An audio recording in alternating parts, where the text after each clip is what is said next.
Welcome to the Rise Up in Business podcast. I'm Tracy Myler-Crane and I'm your host. I'm a business lawyer, an entrepreneur, a wife and a mum to two wonderful little people. This podcast is designed to be the business and law podcast for small business owners. Each episode explores different business and legal concepts in a clear and easy to understand way, all delivered in bite-sized chunks that are easy to listen to. You're sure to be able to take little nuggets of gold from each episode and implement them into your business straight away. I'm bringing you these podcast episodes each week with my intention being to share with you what you need to know to feel empowered so you can rise up and take control in your business. Let's get into today's episode.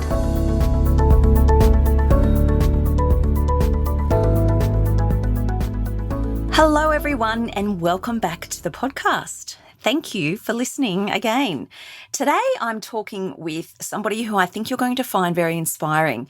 I'm talking with Sam Waterworth from Stairway Marketing today, and Sam is a marketing specialist for service-based businesses. Sam, hello. Thanks for joining me. Hi, Tracy. Thanks for having me.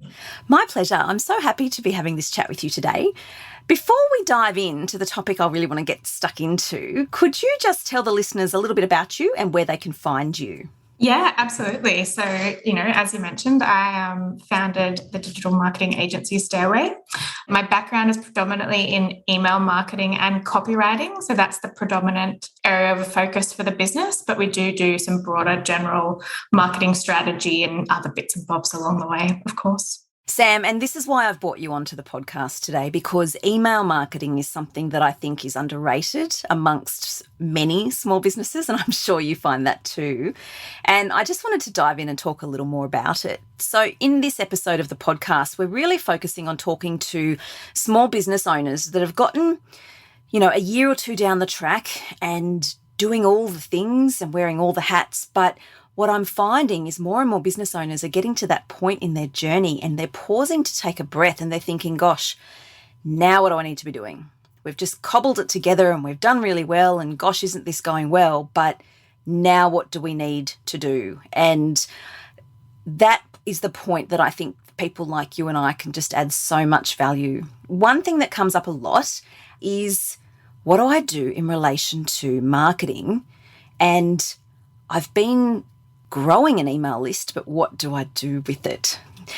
Sam, tell us, in your view, why is an email list important? Why do we even need an email list as a small business owner? It's definitely more than one reason, but my kind of top couple, I'd say, first and foremost, I'm sure we've heard it all before, but your email list is something that is yours. You have ownership over it. So, the classic, my Instagram account got hacked or Facebook's gone down today or the algorithm's changed. If your business is too reliant on one marketing channel, not just social, but it could be, maybe you're really reliant on video, or maybe you're really reliant on word of mouth or, more traditional flyers, things like that, whatever it may be. Email marketing is a great supplement to your holistic marketing strategy and marketing sphere, I guess, because it's yours. So it really can't disappear, regardless of if the platform you're using happens to shut down, which I don't know if I've ever heard of that happening. That list is yours. So you have that customer information and you can use that for the rest of your lifetime in your business and more. So that's a really big plus for email, in my opinion. And then the second would be, it's the connection and the relationship that it builds with customers that is quite different to most other channels. So unlike social media, as an example, where, you pop a post up on Instagram or you do a live or a story or whatever it may be, and say you've got 10,000 followers, maybe 10% of your audience will see your post if you're lucky. Whereas with email, the average open rates in Australia are around 21, 22%. So it's a huge chunk of people that you're getting your message across to quickly. But you can also do it in a way that's really personal and surprising. Like, you have people's full attention in their inbox most of the time. So if they open your email, they're really taking in what you're saying. They're not just scrolling past it, if you're doing the right things, of course. Gosh, just listening to you, they're both such compelling reasons as to why it is we really need to nurture our email list. And we'll get into that in a second. And I just know there's going to be people listening to this that are now hyperventilating and thinking, oh my gosh, I don't even have an email list. I haven't started that. How do I start? Can we just chat about that for a moment? What would you say to small business owners that would come to you in that panic state saying, I realise that it's valuable, but I don't do that? Where do I start? It's never too late to start. And I think a massive misconception with email is that you have to have a huge list or it's just not worth the time. That is completely not true. You could have a really small but really engaged list, similar to a social media audience. You don't have to have thousands and thousands. If you've got people that love what you're saying and are interested in what you're selling and buy from you for those reasons, then that's awesome. But in terms of getting started, I think like the practical things are obviously choosing the right platform for you. There are so many out there with so many different features, so many different price points. I certainly see many business owners get really overwhelmed with just that initial choice, which is totally understandable, but doesn't need to be complicated. And from there, it's really just the basics. It's what do you want to say to your customer and what value can you provide them to really get them to start learning more about you, start trusting you, start understanding what you're about, and then potentially working with you, whether it's now or down the track.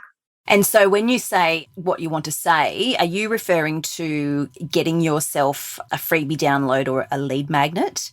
I mean, a lead magnet is absolutely a great way to grow your list. I wouldn't say you don't have to use a lead magnet. Obviously, giving that extra incentive for someone to share their contact details with you and, you kind of think of it as an exchange of value. You're giving them this freebie, they're giving you their contact details to then open this relationship up with you. It's certainly a great way to do it. But you don't necessarily have to do that. Your offer could just be, I'm going to send you a weekly wrap up of the best digital marketing campaigns I've seen this week, and maybe that'll give you some really great inspiration. And if that's something you're interested in, then chuck your name on my list and let's go. That doesn't have to be a big pitch to get them in the door, but it can certainly help drive things and get them moving quicker. I'm loving that you're not wedded to a one-size-fits-all. I love that. And that's so liberating, I think, for small business owners, because as I've shared so openly on my podcast, I do go into overwhelm quite easily with all of the things and all of the hats and having to know everything. I've kind of learnt over the last few years strategies to deal with that, but where to focus. But just this freedom of knowing, no, we don't all have to be doing the same thing.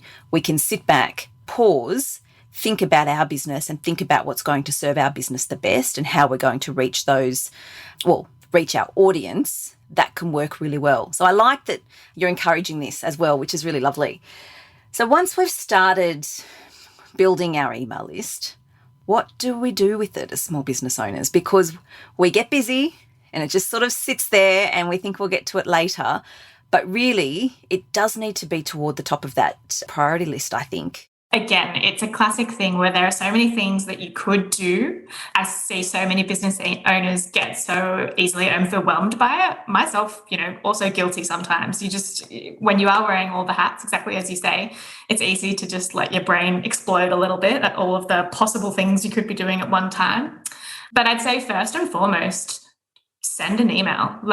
It doesn't have to be complicated, whether you do it monthly, whether you do it quarterly, whether you do it sporadically. Sending something to your audience is better than nothing, because the last thing you really want to do is get them to join, whether they're downloading your lead magnet or just signing up for a newsletter, and then not provide them with any value, because a few months down the track they're going to forget they signed up altogether, and then as soon as you send them something they're going to unsubscribe. So you've gone to all this effort to build the list.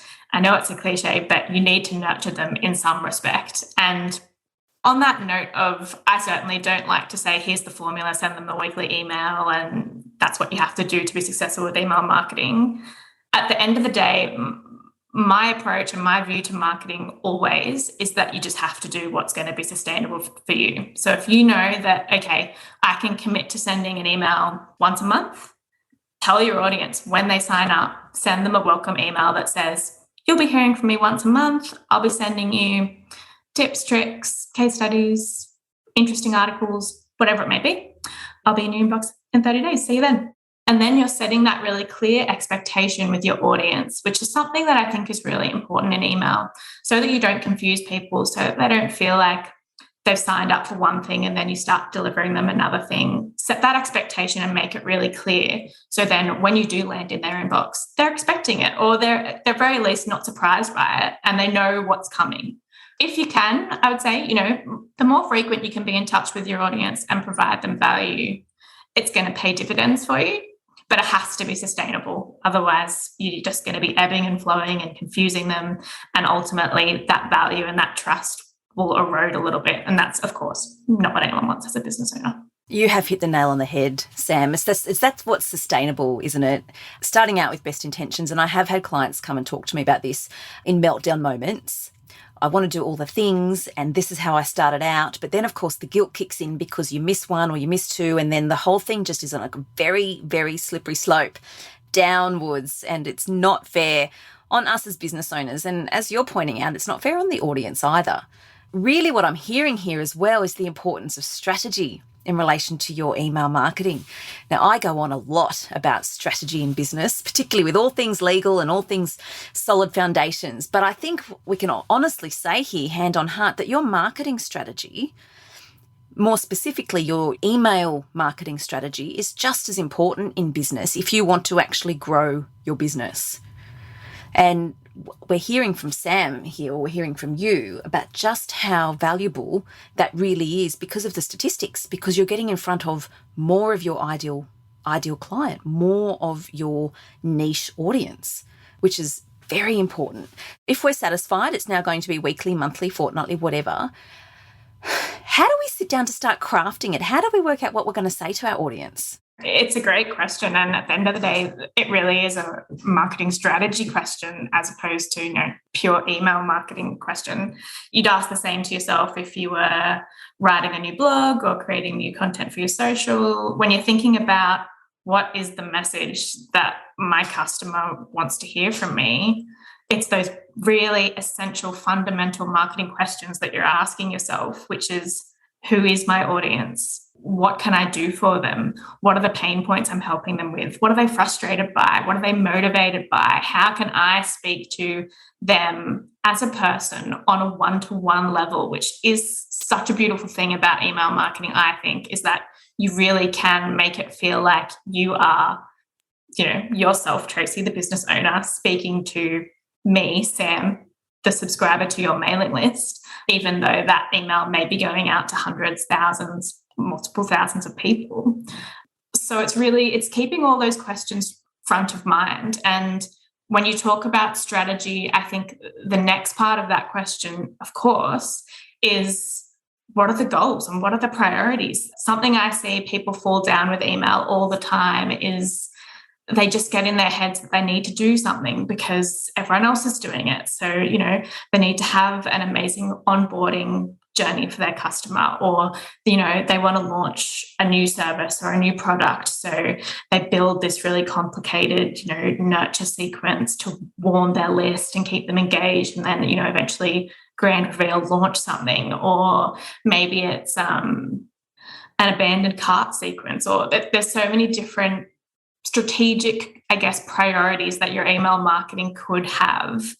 And you'll fall down more often than not, from what I see, if you try and do them all, or try and do them just because someone else is doing them, which is really for the wrong reason. Like, you've got to think about what's the primary goal for your business and what's the priority for you. Is it to sell more of your high ticket service offerings, or is it to do a better job of your retaining your customers once they come on board? Because that, again, would be a very different email marketing strategy to someone who's like, no, I'm about to launch this course, I want to sell it to as many people as possible. So I think another classic marketing cliche, but start with the end in mind. Where's the end destination? And then work your way backwards to figure out then what's the right message to say to your customer.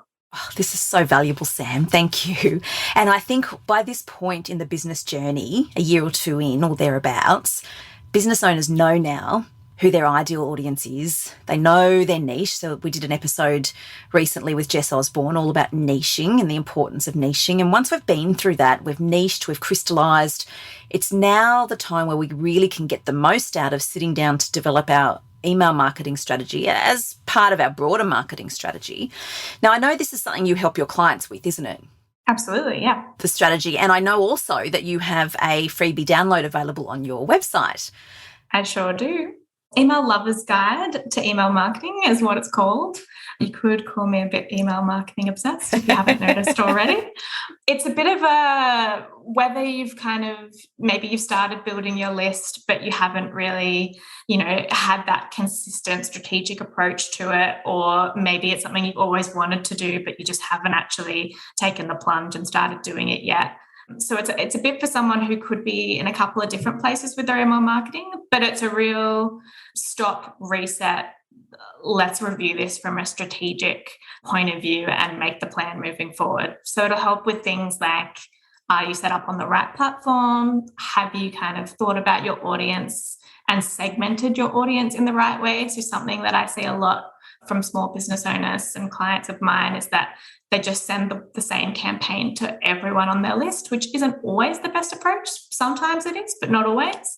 The ebook will definitely help with that, as well as how to actually measure your marketing performance, your email marketing performance more specifically, what metrics to look out for, what the benchmarks are for your industry, and really understanding what's performing well, what needs a bit of work, and why, what to look out for in terms of if certain metrics are underperforming when they shouldn't be. Oh, thanks, Sam. Lots of value in there. We will include the link to that freebie download in the show notes for anybody who wants to dive on and grab a copy. But also, could you just tell us where we can find you? Because just listening to you, there's so much value here. And I know certainly for business owners like myself, overwhelm kicks in here because we think to ourselves, oh gosh, just something else we have to take care of and it's all too hard and I'll just keep putting it off. Sam and I are here to encourage you not to do that, but Sam does work with clients one-on-one to help with this, to help avoid that overwhelm and help support business owners through this process. So Sam, where do listeners find you? So you can find us at stairwaymarketing.com.au, or Instagram's probably our best channel. It's stairway.marketing. We offer email marketing support in terms of strategy, in terms of platform setup, ongoing campaign management, as well as looking at kind of more one-off sequence development. So if you are doing something like launching a new product or wanting to create a really good onboarding process for your clients, they're all services we offer and would love to help with. Lovely. Thank you, Sam. I'm going to include those links in the show notes as well to make it super easy. Thank you, Sam, for joining me for this chat. I just know that listeners are going to get so much value out of this, and it really does shine a light on the importance of email marketing because, as you can tell, I'm trying to encourage people not to put it off any longer because it really is important for small business owners. Thank you, Sam. Thank you for joining me. I really appreciate it. Thanks, Tracy. Thanks for having me. That's it for today's episode.